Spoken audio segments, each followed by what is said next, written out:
Dear students, आज हम Volvox की लाइफ साइकिल यानी कि उसके रिप्रोडक्शन के बारे में पढ़ेंगे। जैसा कि पूर्व में मैंने बताया था, वॉल्वॉक्स में दो तरह का रिप्रोडक्शन पाया जाता है, asexual reproduction and sexual reproduction. Asexual reproduction हमेशा फेवरेबल कंडीशन में पाया जाता है। इसमें कॉलोनी के पोस्टीरियर भाग की कुछ सेल्स यानी कि 5 to 20 सेल्स रिप्रोडक्शन में भाग लेती हैं। ये सेल्स भोजन एकत्रित करके आकार में कई गुना बढ़ जाती हैं। इन स्पेशल टाइप ऑफ सेल्स को हम गोनिडिया कहते हैं और सिंगुलर वर्ड है इसका गोनिडियम।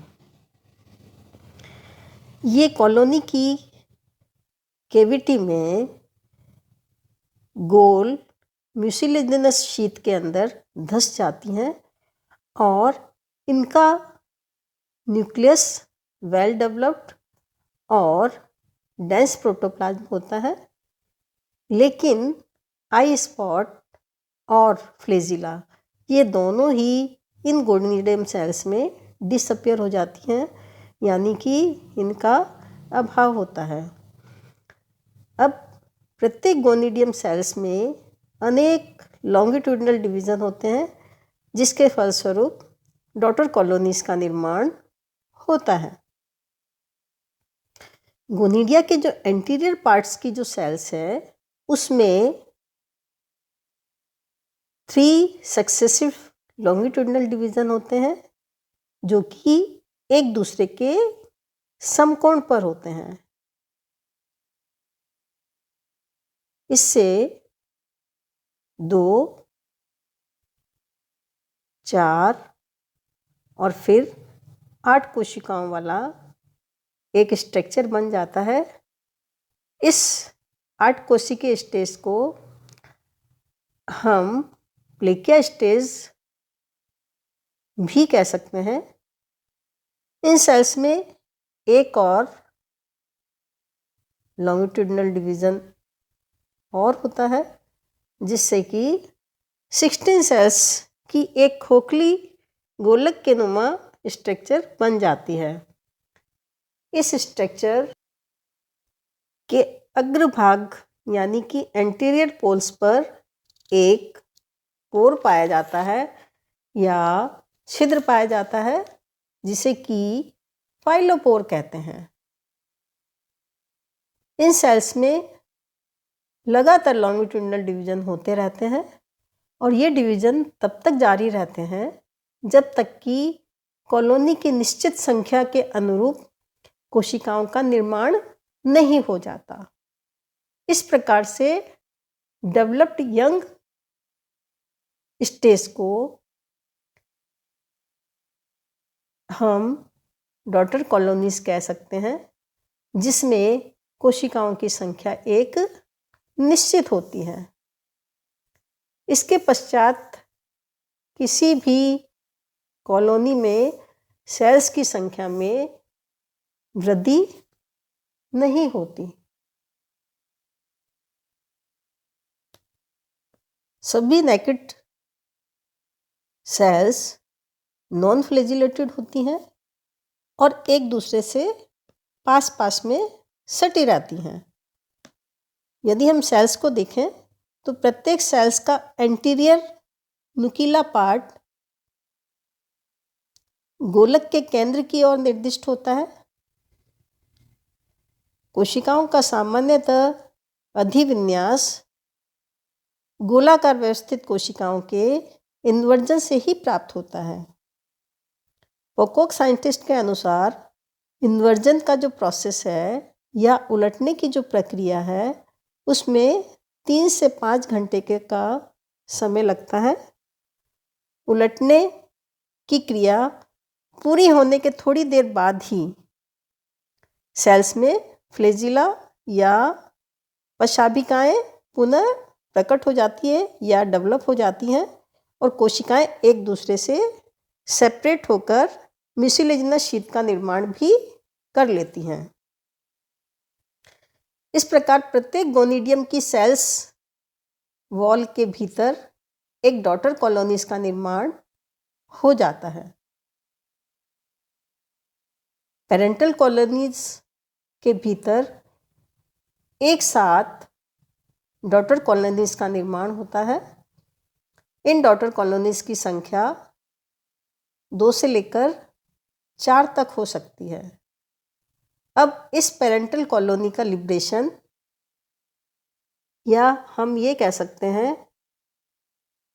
सिनोबियम का डिसोल्यूशन, या गोनिडियम के स्थान पर निर्मित एक पोर के द्वारा हो जाता है। कुछ स्पीसीज में डॉटर कॉलोनीज का लिबरेशन जो है उसके पश्चात ही पेरेंटल कॉलोनीज जो है वो नष्ट हो जाती हैं। वोल्वोक्स अफ्रीकन्स और वोल्वोक्स कार्टेरी, इन दोनों स्पीसीज में एक पेरेंटल कॉलोनी में लगभग 2 to 4 डॉटर कॉलोनीज पाई जाती हैं।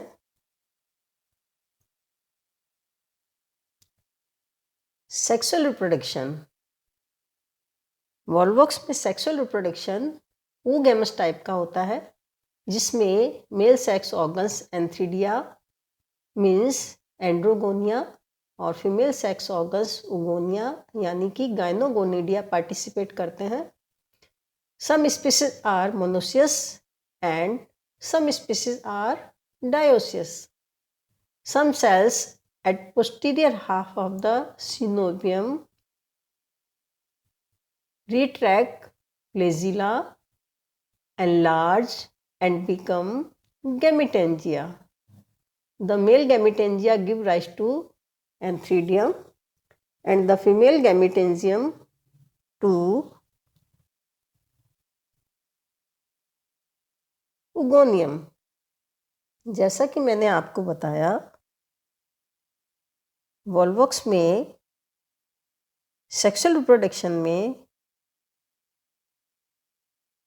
मौसम के अंत में जब फूड बहुत अधिक मात्रा में नहीं रहता या कंडीशंस फेवरेबल नहीं रहती, उस समय सेक्सुअल रिप्रोडक्शन जो है वो पाया जाता है।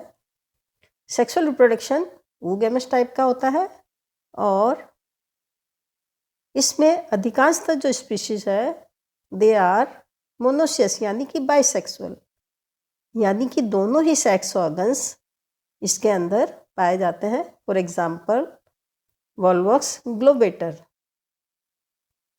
परंतु कुछ स्पीशीज मोनोसेक्सुअल होती है या एक लिंगाश्री होती है या डायोसियस होती है, यानी कि कॉलोनी में एक ही सेक्स ऑर्गन्स पाया जाता है।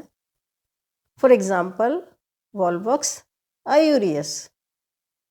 सेक्सुअल रिप्रोडक्शन में भी सिनोबियम के पोस्टीरियर भाग की कुछ विशिष्ट कोशिकाएं पार्टिसिपेट करती है, जिन्हें कि एंड्रोगोनियम और गाइनोगोनिडियम भी कहा जाता है, जो कि क्रमशः एंथ्रीडिया और ओगोनिया का निर्माण करती है।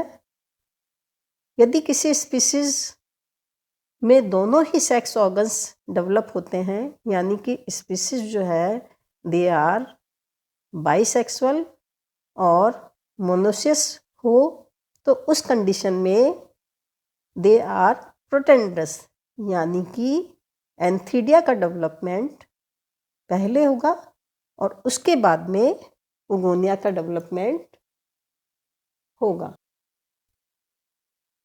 ईच एंथ्रीडिया और each antheridium is uniseriate means uninucleate, biflagellate and possess a small chloroplast. The mass of antherozoids or spermatozoids is related at maturity. The protoplast of female gametangium does not divide but metamorphoses into single non-flagellated green spherical egg that is called as oosphere. The female gametasium is now called oogonium. Antheridium. Colony के posterior भाग पर एंड्रोगोनियम sales सामान्यतः sales से आकार में 10 गुना अधिक बड़ी हो जाती हैं. इनकी फ्लैजिला नष्ट हो जाती हैं, परंतु साइटोप्लाज्मिक स्ट्रैंड के द्वारा ये एक दूसरे से जुड़ी रहती हैं. इन्हें एंथ्रीडियल सेल्स या एंथ्रीडियम कहा जाता है. एंथ्रीडियम का प्रोटोप्लास्ट लॉन्गिट्यूडनली डिवाइड करता है. 2 से 4, 4 से 8, 8 से 16, 16 से 32, 32 से 64 और अप टू 128 तक या कभी कभी 512 तक की छोटी छोटी रॉड शेप्ड कोशिकाएं बन जाती हैं या डेवलप हो जाती हैं. अब इन रॉड शेप्ड कोशिकाओं में मेटामॉर्फोसिस होता है या रूपांतरण होता है और ये मेल रिप्रोडक्टिव सेल्स जो हैं ये एंथीरोजॉइट्स में कन्वर्ट हो जाती हैं. जैसा कि मैंने पूर्व में भी आपको बताया, प्रत्येक एंथीरोजॉइट्स जो हैं they are spindle shaped flagellated structure के रूप में होता है.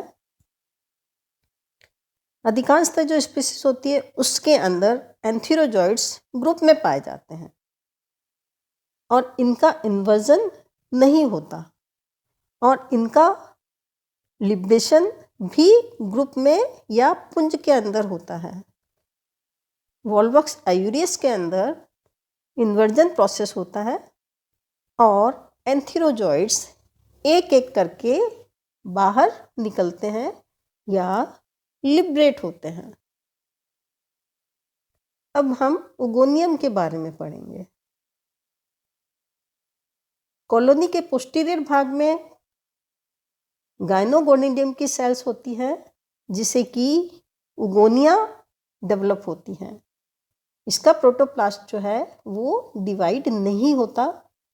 अन्य कोशिकाओं की तुलना में ये कई गुना अधिक ग्रोथ करती है और ये सेल्स आकार में गोल होती हैं, परंतु बाद में ये फ्लास्क के रूप में कन्वर्ट हो जाती हैं और इनका न्यूक्लियस फूलकर बड़ा हो जाता है.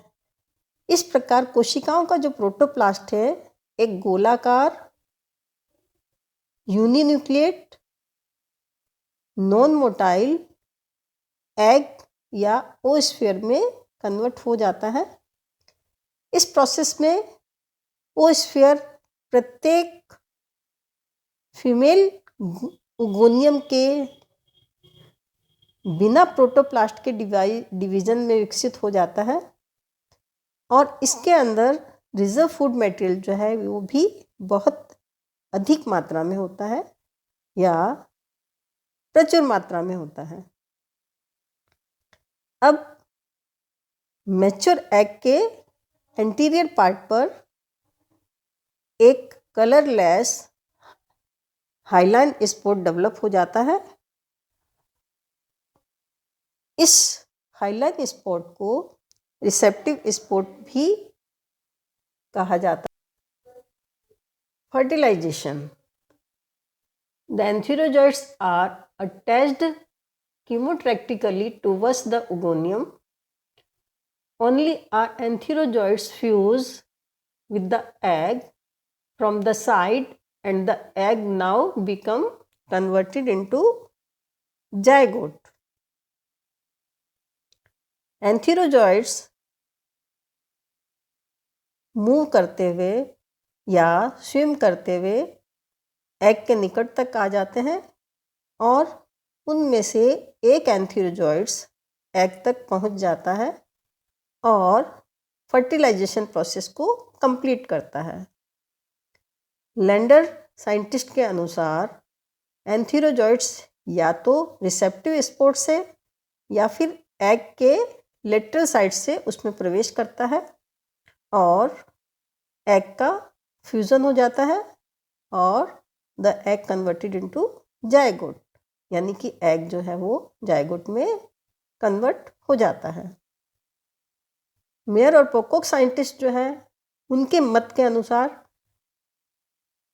एंथीरोजॉइड्स एग से अटैच हो जाता है या चिपक जाता है। इनके बीच की वॉल डिसॉल्व हो जाती है और एंथीरोजॉइड्स का जो प्लाज्मोगेमी है वो एग के प्लाज्मोगेमी से मिल जाता है और उसके बाद में कैरियोगेमी प्रोसेस जो है कंप्लीट होते ही जायगोट का निर्माण होता है या फिर निषिक्तांड या ओस्फेयर का निर्माण हो जाता है।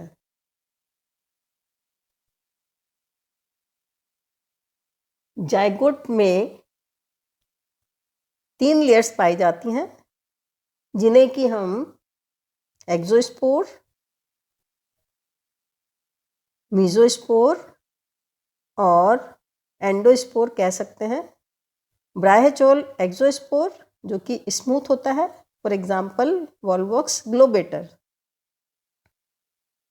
या स्पाइनस हो सकता है, फॉर एग्जाम्पल वॉल्वॉक्स स्पर्मेटिफेरा। मीजोस्पोर्स या मध्य स्पोर्स में हिमेटोक्रोम पिगमेंट की उपस्थिति के कारण इस जायगोट का कलर रेड होता है। इसके अंदर ऑयल भी रिजर्व फूड मटेरियल के रूप में पाया जाता है। जायगोट काफ़ी लंबी अवधि तक रेस्टिंग पीरियड में रहता है।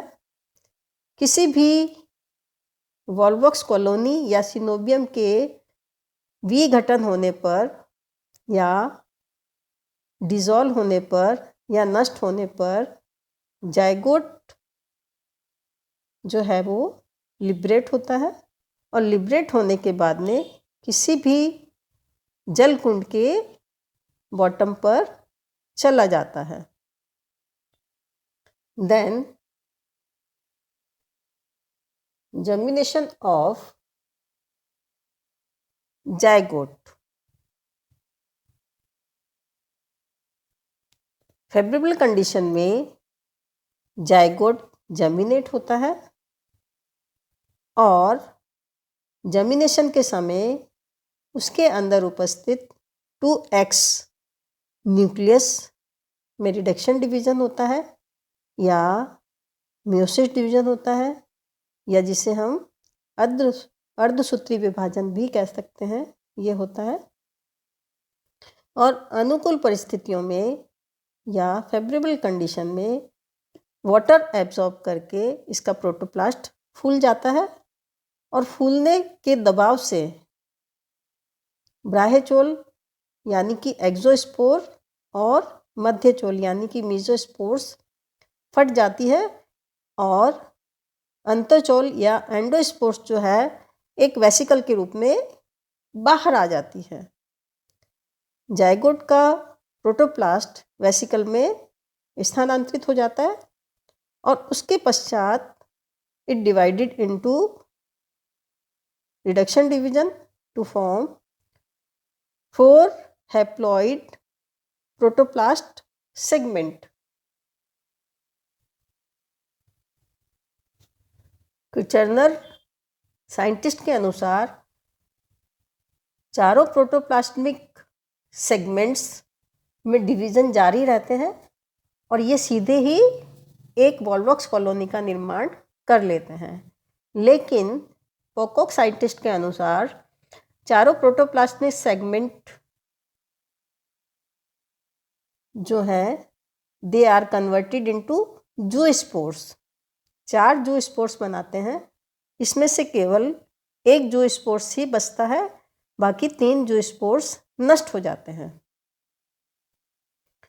जूस्पोर्स निरंतर डिवाइड करके एक खोखली या होलो गेंद नुमा संरचना का निर्माण करता है और ये क्रिया तब तक जारी रहती है जब तक कि कॉलोनी के लिए सुनिश्चित संख्या में ये कोशिकाएं नहीं बना लेती। इस तरह से बनी हुई कोशिकाएं या इस तरह से बनी हुई कॉलोनी इन्वेजिनेशंस ठीक उसी तरह से होता है इनका जैसा कि एसेक्सुअल रिप्रोडक्शन के अंदर पाया जाता है। Then life cycle of volvox. Volvox की लाइफ साइकिल में आप एसेक्सुअल रिप्रोडक्शन और सेक्सुअल रिप्रोडक्शन दोनों के बारे में